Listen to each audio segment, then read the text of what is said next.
presented by Shruti Films Maithili। प्रेम से बोली सरस्वती मैया की।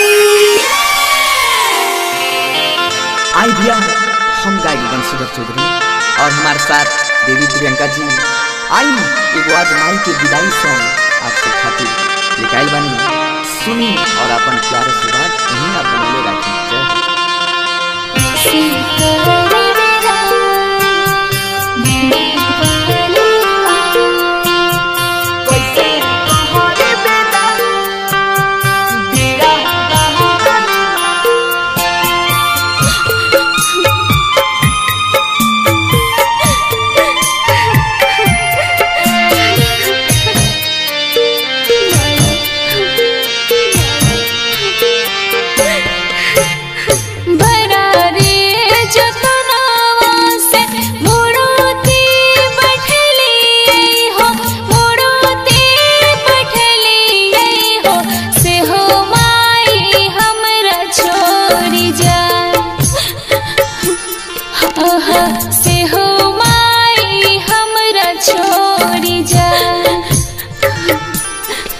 भैया बारा रे जतनमा से मूर्ति बैठई हो, मूर्ति बैठई हो, से हो मैया हमारा छोड़ी जाए, से हो मैया हमारा छोड़ी जाए। माई बेटा छोरी कहमा जा। Presented by Shruti Films Maithili।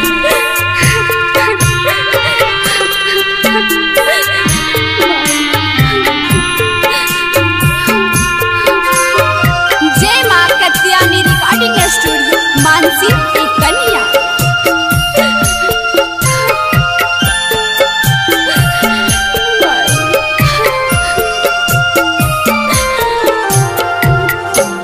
आगे बहना विदिया के देवी छिए, सुर के रचैया गे, सुर के रचैया गे, माई छथिन जग में महान।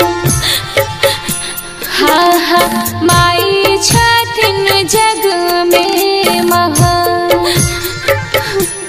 आहो भैया विदिया के देवी छिए, सुर के रचैया हो, सुर के रचैया हो, मैया छथिन जग में महान।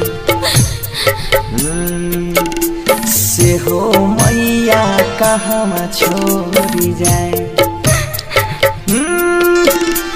माई बेटा छोड़ी कहाँ जाए।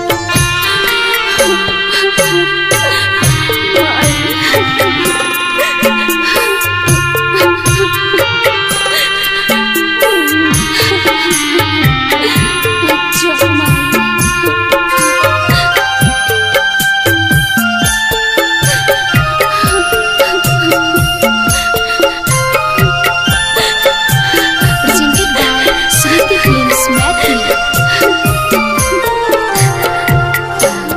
आगे बहना साले साले माई के हम कैलिए पूजना वागे, कैलिए पूजना वागे, मैया जी से नहीं लगा।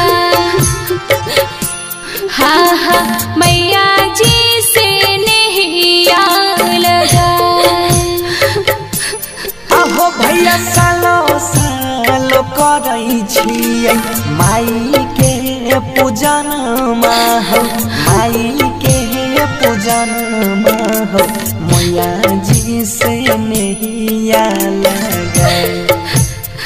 हाँ, मैया जी से नहीं लगा। मैया बेटा छोड़ी कहाँ जाए। Presented by Shruti Films Maithili।